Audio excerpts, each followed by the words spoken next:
दोस्तों आज हम लोग त्रिकोणमिति के से संबंधित जो है ना एक बहुत ही महत्वपूर्ण टॉपिक को पढ़ने जा रहे हैं। बहुत से बच्चों को जो है दिक्कत हो जाता है कि कर्ण के आयाम के आधार किसको माने। इसमें जो होता है ना, देखिए मान लीजिए कि ये जो है ABC एक त्रिभुज है। क्या है? त्रिभुज है। ABC एक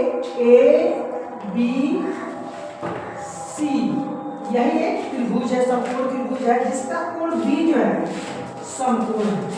अब इसमें जो है सबसे आसान तरीका होता है हमको पहचानने के लिए कर्ण को आराम से जो है हम लोग पहचान सकते हैं। सबसे पहले क्या होता है कर्ण पहचानने की तरीका जो है, ये जो 90 डिग्री का कोण जो दे रहा है, 90 डिग्री का कोण से जो है इसके जस्ट सामने की जो भुजा होती है इसी को क्या मान लिया जाता है?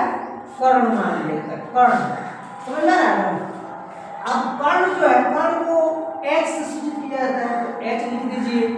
अब सबसे बड़ा कंफ्यूजन जो होता है आपको किसको आधार माने और किसको लंब माने, ठीक है? तो देखिए आधार किसको मानेंगे और लंब किसको मानेंगे ये कोण पर डिपेंड करता है, ठीक है? ये जो है जैसे मान लीजिए कि यहाँ पर दिया है कोण C, अगर आपको C कोण दिया रहता है, ठीक है, अगर C कोण दिया रहेगा तो आप क्या कीजिएगा, इसी कोण के सामने की जो भुजा है ना ये क्या कहलाएगी? लंब हो जाएगी। समझ में आया ना? क्या हो जाएगा? लंब हो जाएगा। और ये भुजा क्या हो जाएगा? आधार हो जाएगा। तो इस तरह से जो है हम लोग लंब और आधार का पहचान कर सकते हैं। लेकिन यदि यह कोण दिया रहे A कोण, तो A कोण अगर दिया है तो लंब कौन हो जाएगा? ये कोण हो जाएगा। समझ में आ रहा है ना? और ये क्या हो जाएगा? आधार। ये कोण दिया रहेगा तो इसके सामने की जो भुजा है वह क्या हो जाएगी? लंब बन जाएगी। और ये क्या हो जाएगा? आधार बन जाएगा। समझ आ रहा है? अब देखिए इन तीनों भुजाओं में संबंध क्या होता है? इन तीनों भुजाओं में जो होता है संबंध, ये होता है संबंध क्या कि मान लीजिए कि कर्ण है, तो कर्ण का जो वर्ग करेंगे ना, कर्ण का वर्ग जो होगा यह आपकी ये लंब और आधार के वर्ग के योग के बराबर होता है, ठीक है? जैसे मान लीजिए कर्ण स्क्वायर है तो यह लंब का स्क्वायर, ठीक है, और प्लस आधार का स्क्वायर होता है। कर्ण को हम लोग x से सूचित करते हैं तो h स्क्वायर हो जाएगा बराबर लंब को हम क्या सूचित करते हैं? p से, ठीक है, और आधार को b से।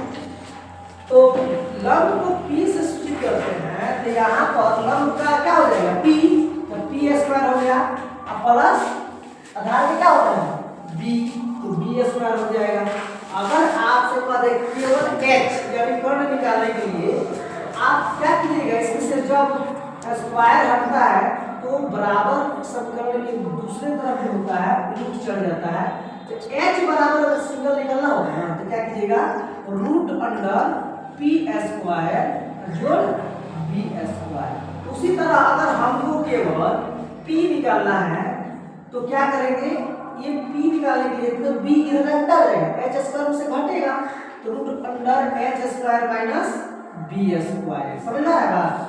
और b बराबर इसी तरह हो जाता है आपको root under h square minus p square, ठीक है? इस तरह से हम लोग जो है ना समकोण त्रिभुज में कर्ण, आधार और लंब की पहचान कर सकते हैं। बस आज की क्लास में इतना ही। इसके बाद हम लोग आगे की क्लास में जो है ना आगे की बातें जानेंगे। धन्यवाद।